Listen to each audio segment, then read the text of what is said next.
The blood moon rose on top of the ruined city. In the rubble of the broken metropolis, RMC, Xiayan, had been beaten, bloodied, and broken. In the distance, demons wreaked havoc without a single ounce of mercy for the population. Their strong strides and powerful limbs destroyed skyscrapers, tearing through concrete like paper. Under the demons' command was an army of zombies, undead monsters hungry for human flesh. The few survivors tried to run for their lives, desperately clinging to non-existent hope. Our boy was continuously trampled and kicked while he was down, a witch snickering at his misfortune. She then started dousing his wounded body with gasoline, covering every inch. The witch and the caped villain said their sarcastic farewells. While they flaunt their stolen treasure, the caped villain stole the most precious thing that Xiayan owned, the token of the sixth great hell. He looked at the man he considered his best friend as the gasoline painfully stung his open wounds. His only concern was the well-being of his missing little sister. The villain stimulated the token, summoning the power of a monstrous bear that was wearing the skulls of its victims as a necklace. The smug villain confessed that Xiayan's adorable little sister had already been dragged to her miserable resting place for being a nuisance. At least her pure blood was still quite useful for something else. As furious as he was, Xiayan did not have the strength to stand up, let alone fight back. The retreating survivors looked up to the villain with hope. They knew him as Su Jun, the strongest ability user blessed by the gods. As Su Jun took the witch into his arms and flew away, he left Xiayan with a painful parting gift. A lit lighter aimed to burn him alive. The giant demon continued its destructive advance until it was met with the summoned giant bear. Unchained from its restraints, the gargantuan animal wrestled with the pale demon. It was a full-on kaiju battle. At the same time, Xiayan's body was swallowed by the fiery ignition. He gritted his teeth through the agonizing sensation of his skin being burnt to a crisp as he desperately wished for a do-over. Xiayan vowed that if the afterlife exists, he definitely won't let those who wronged him go unscathed. Fueled by hate and agony, his right eye assimilated with the flames as he heard a playful voice granting him his wish. His heartbeat slowed to a crawl, and with one final pump, the flow of time reversed. The fiery power coalesced in his eye as the physical and emotional pain he felt was imprinted on his soul. Xiayan woke up in the comfort of his own bed, sweating from what seemed like a long and feverish nightmare. The wounds and the burns were gone. Could the voice he heard on the brink of death be real? He rummaged around the bed and found his phone. He saw the date, July 1st, 2028, 3 whole days before the apocalypse started. Putting on a shirt, he ran to the bathroom to sober up and try to make sense of what he just went through. He still could not believe that everything had started over. He felt normal and healthy. The only difference was the change in his right eye. It turned pale golden color thanks to the fire seed left buried in him as he was burned to death. Xiayan quickly took a moment to calm down and adapted to the situation surprisingly fast. He suited up and went out the door. He took his first steps outside and took in the sights. His neighborhood wasn't necessarily nice to look at, but all of it would look a lot worse 3 days from now. The apocalypse will arrive, and it will turn many humans into zombies, along with the descent of strange gods. Some humans would awaken powers to stand for themselves, but resistance would be ultimately futile. Cities would be turned into hellscapes overrun by demons, with the few survivors fighting for limited resources to survive. His girlfriend, the witch Rulin, and his best friend, the traitorous Shijun, would betray him without batting an eye. Speaking of the literal devil, Rulin started ringing him up. Xiayan picked up the phone, and the shrill witch's voice immediately blared. She criticized him for not answering right away, asking if he was trying to break up. Rulin had always been like this. Whenever something does not go her way, she threatens to end the relationship. In the past, his foolish and pathetic self would anxiously and desperately try to appease her. But now he could not give a single flying fuck. He simply answered, sure, confusing the witch. She was expecting Xiayan to beg for forgiveness like a puppy after all. Xiayan doubled down, finally breaking it off with the witch. He's tired of her conniving ass. He does not want to be a glorified servant anymore. He hung up and stashed his phone in his pocket. Gaining some semblance of peace, he locked in. Xiayan knew that he had to hurry up and take care of business with his limited time. Back in Roland's home, she angrily threw her phone away after being cut off before she could start cursing Xiayan out. That dog of hers had the gall to hang up and block her so fast. The witch and Shijun just finished a round of smashing pissers. He asked if Xiayan finally found out about their little fling. But that shouldn't be possible. Rulin had the loser on a leash, never disobeying her orders and demands. Shijun just laughed. He didn't give a shit either way. He was more concerned about the message his old man sent him about collecting some ancient family heirlooms filled with spiritual energy, as something big might happen soon. Roland remembered her loser boyfriend talking about a family heirloom token before. She recalled that the ugly, centuries-old artifact is currently owned by Xia Yan's sister. Roland believed that her dog would always come back to her for forgiveness. At that time, she'll just demand the token. Pleased by her ingenuity, Shijun straddled the witch and they went for another round of hide the sausage. The token they were just talking about was a poorly maintained slab of antique. Xia Yan had rushed over 30 kilometers in a cab to his sister's school to ask for the token, ditching his day job. Xia Yan asked what was wrong with his eyes, and he refused to explain. He just asked his little sister if she trusts her big bro. They have been incredibly close since they were young, so obviously she did. The two have always relied on each other growing up. If there is one person that Xia Yun would trust unconditionally, it would be her big bro. She knows that everything he does is for her own good. Since that was the case, Xia Yan tasked her to pack her things and come with him immediately. She obliged and asked for 2 hours to prepare her stuff. Xia Yan wanted to know why she did not even ask for further explanation. Like she said, Xia Yun trusted her big bro more than anyone else in the world. He watched as she ran to pack her stuff up. He vowed that this time, he would make sure that Yun would be safe and sound. To do that, he will need the family heirloom resting in his palm. All he could remember was Shijun opening some sort of portal and summoning a giant beast using the rusty old thing. He wondered how that snake managed to do such a mythical feat suddenly. The fire seed in his golden eye shot out and hit the token's surface. The heat from the fire melted the rusty surface and revealed the token's original form. This is an ancient artifact connected to the 6th Great Hell. Xia Yan was suddenly sucked into a wormhole of sorts, traveling inside the token's separate dimension. The portal eventually spat him out into an entirely different realm filled with perpetual darkness. In the middle of it was a giant tower with countless crimson chains attached in every direction. He could not even find the words to explain what he was seeing. Inside the tower was a plethora of monsters and demons from all sorts of eras, locked up and desperate to get out. They all looked at him with their penetrating glares as he descended to its entrance. The monsters and demons tried to scare him with their snarls and gazes, and it was incredibly effective. Then, a lightning tribulation struck the tower with an ungodly amount of force. The lightning seemingly aimed at the monsters that dared to intimidate Xia Yan. Each one of them suffered a painful demise as the destructive power mutilated their grotesque bodies. The destructive tribulation continued to go wild, seemingly connecting to Xia Yan himself. A mysterious power was suppressing the monsters in the tower. Right then and there, he heard the same playful voice he heard before his life was snuffed out before time reversed. The mysterious entity's lips curved into a smile, revealing her fangs. Xia Yan's guard immediately went up and stared at the humanoid creature in front of him. She introduced herself as Su Daji, a beautiful nine-tailed fox. She extended a respectful greeting to Xia Yan, the new hell's prison warden.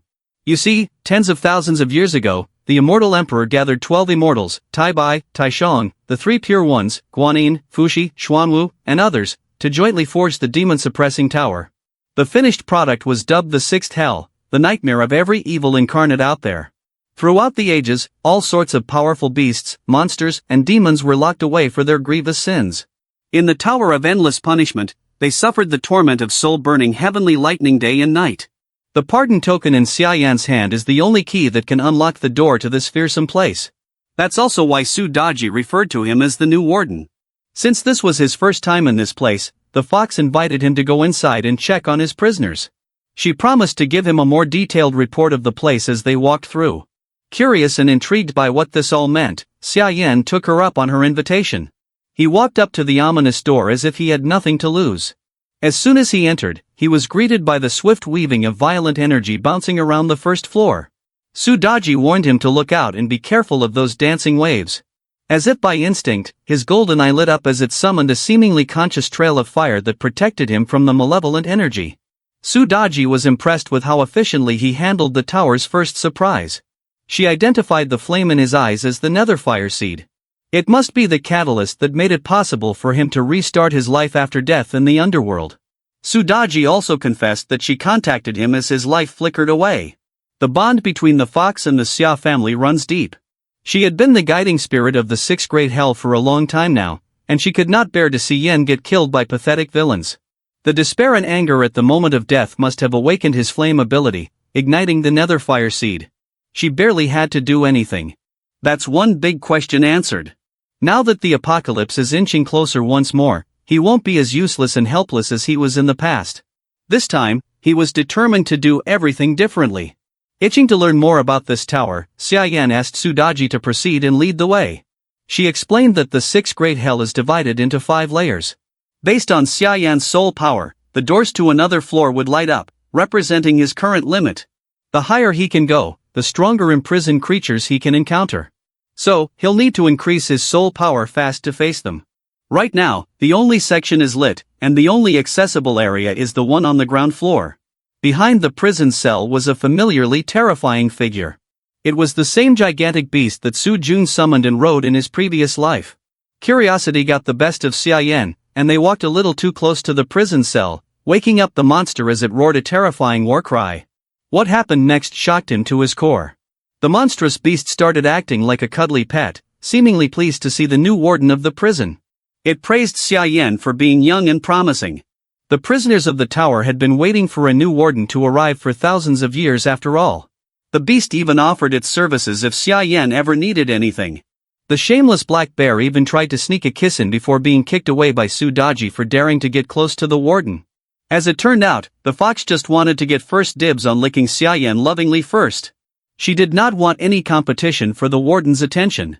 She complained that these 1,000-year-old demon kings had only been imprisoned for a few thousand years and had already turned into attention-hungry dogs. But not everyone was like Black Bear. Some of the prisoners did not approve of the young warden, only relying on his token. The chained-up bird-looking demon would rather get struck by heavenly lightning for another 1,000 years than grovel at the kid. Accounting for Sudaji and the Black Bear demon, it seems like the tower holds an untold number of legendary creatures. Xiayan let his eyes until they fell on the black bear's next-door neighbor. He could see the demon's back, a muscular body with demonic wings attached. The demon turned around, showing its humanoid face with a sharp beak. He recognized the demon from the ancient stories and myths, the thunder god, Leizhenji. Sudaji praised the warden for immediately recognizing another prisoner at a glance. She clarified that in this world, monsters are ranked as soldiers, generals, commanders, kings, sages, and beyond. Since Xiayan only had access to the lowest level of the tower, he could only see general-level criminals. The stronger he becomes and the higher he goes, the stronger the prisoners he could encounter. It is said that the topmost layer even held sage-level immortal criminals. Sudaji had heard Lady Nuwa sigh about how they once held god-level beings in the tower, but they had been lost to the sands of time. The fox urged the young warden to work hard and ascend the ranks to control the entire prison. Xiayan was more than just a little overwhelmed by the scale of this responsibility. The tower is more formidable than anything his mind could have imagined. The general-level beasts on the lowest level are already powerful enough to cause ruinous amounts of destruction with their power. The prisoners on the top floor must be world-ending nightmares. But no matter what abomination was locked up on top, they would all just be prisoners under the warden's control in the future. In the coming apocalypse, he has the potential to become the strongest. With his minuscule soul power, this is as far as they can go for now. Xiayan would have to absorb a lot more soul power to light up more rooms and ascend. Sudaji also expounded that soul power is different from awakened abilities. Abilities can be strengthened by absorbing crystal cores from zombies and mutants. Soul power, on the other hand, can only be obtained by killing gods. In 3 days, when those deities descend upon Earth, his hunt will officially begin. Before eradicating the gods, he needs to make all the necessary preparations. Xiayan found himself in the busy antique street. In his previous life, someone stumbled upon a binding immortal rope from one of the stalls and became a powerful ability user. At this point in time, the treasure should still be for sale on this street. Thankfully, the energy radiating from the antique display cannot escape his nether fire seed. Coincidentally, the head of the Song family and father of Su Jun, Song Tian, is also roaming the streets to shop with Elder Huang, his trusted antique appraiser. Song Tian spotted Xiayan looking around the stalls, confused that the young man had an interest in the wares. He remembered reminding his son to pick friends that would be useful one way or another, and Su Jun assured him that Xiayan was just a foolishly loyal guy who was easy to manipulate. Song Tian did not pay the young man too much attention and continued their search for valuable antiques. Elder Huang assured him that with his discerning eyes, they could get a decent haul. It's too bad that most antiques on display are useless. Song Tian just got back from an ancestral worship ceremony where he dreamt of his ancestors telling him to search for ancient artifacts. He did not know what for, but he decided to give it a go. Suddenly, Elder Huang lit up at the sight of a gourd tied to the door of one of the antique shops. The old man immediately ran to snag it for the taking, but someone else had already gotten to it. The shop owner was glad to find another gullible customer he could scam. But that gullible customer was Xia Yan. The owner spouted some bullshit about the gourd being an artifact from the Ming dynasty. He set the price at 10,000 and Xia Yan immediately recoiled at such an expensive price tag. The young man pretended to inspect the gourd for any damage or peculiarities. He argued that the gourd had cracks and it was tied with a cheap broken string. Xia Yan started haggling for the antique, setting his price at 100 yuan at most. The shop owner immediately grabbed the gourd out of his hands and told him to piss off. At that moment, Elder Huang and Song Tian swooped in to inspect the antique for themselves, not knowing that Xia Yan had already received the treasure for free. It was the shoddy red string tied around the gourd. No one could have thought that the inconspicuous little string would become so valuable in the coming days. It is the magical treasure dubbed as the binding immortal rope. He was only able to spot it thanks to his nether fire seed vision. Quietly tucking the magical treasure in his pockets, he decided to stick around to have a little bit of fun and do a little bit of trolling. In his previous life, his little sister was captured by the Song family after stealing the token. They used her as a blood sacrifice for some twisted ritual. This time, Big Bro is hellbent on making the whole Song clan pay. Elder Huang verified that the gourd has some faint spiritual aura of ancient origin. He must have sensed the remnant power of the string. Trusting the old man's vision, Song Tian asked for the price of the gourd. Xia Yan slyly interrupted and called Uncle Song's attention with a polite greeting. Song Tian returned the greeting and made some small talk. The shrewd businessman even brought up the ancient heirloom that Xia Yan had, saying that he wanted to talk about possibly acquiring it later. In reply to that bold proposal, Xia Yan raised his voice and name-dropped the wealthy Song Tian as loud as he could to attract everyone's attention. He strongly implied that Uncle Song must be trying to buy something very valuable. With the streets full of enthusiasts trying to strike it rich in Antique Street, a crowd of fanatics quickly surrounded the stall and saw the famous Elder Huang, the appraiser. The hungry hyenas quickly offered a higher initial price than 10,000 for the gourd. Song Tian was irked by the ensuing bidding war, asserting that he found the treasure first. The bid had quickly reached 20,000. The antique enthusiasts drove up the price to 50,000 in the blink of an eye as the shopkeeper encouraged the bidding war to line his pockets. By the end of the brutal auction, Song Tian had to pay 70,000 more than the asking price. He was supposed to get a possible treasure for just 10,000, but ended up overpaying because of Xia Yan's stunt. The young man stuck around to talk to Song Tian about his family heirloom. Uncle Song remained civil and asked the young man to see the token. He quickly took it out of his pocket and willingly let them see it from afar. Elder Huang could already tell that the token was a real treasure, and he wanted to take a closer look to confirm. Xia Yan quickly put the token back into his pocket and denied their request for a closer look. Song Tian tried to appeal to the young man's friendship with his son, asking for a favor for his dear old uncle. Xia Yan asserted that he had nothing to do with Su Jun anymore, and if there was nothing else, he'd take his leave. Finally, Song Tian offered compensation for just inspecting the artifact.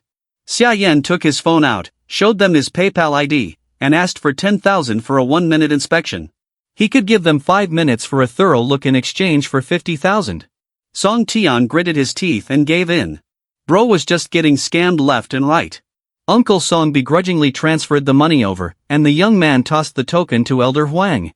While the suckers were inspecting every nook and cranny of the artifact, Xia Yan was already busy spending his cash. He ordered an ample stock of water and food. Since there are empty cells in the 6th grade hell prison, he could just store his supplies there. Sodaji informed him that any item placed in a separate dimension would remain unchanged. He could even store some live animals there, so she requested some chickens to snack on. She was a fox after all. He bought so many essential supplies, from raw ingredients to perishables, that the vendors might think he's starting a farm. It did not take too long for him to run out of funds. Money really does run out quickly these days. After 5 minutes, he asked the old-ass duo if they wanted to buy some time extension, but Song Tian was already sold. He wanted to buy the token for himself. When the young man responded that he was open to selling, the old man lit up with glee. But the price point he set was way too much. Xia Yan started negotiations at 10 million. The glee on their faces just seconds ago vanished. Xia Yan quickly retrieved the token and asserted that it was an heirloom that had been passed through his family for thousands of years. He believes that 10 million was a fair price, but he was just giving them an unrealistic offer. With that being said, he took his leave. Elder Huang believes that the token was a genuine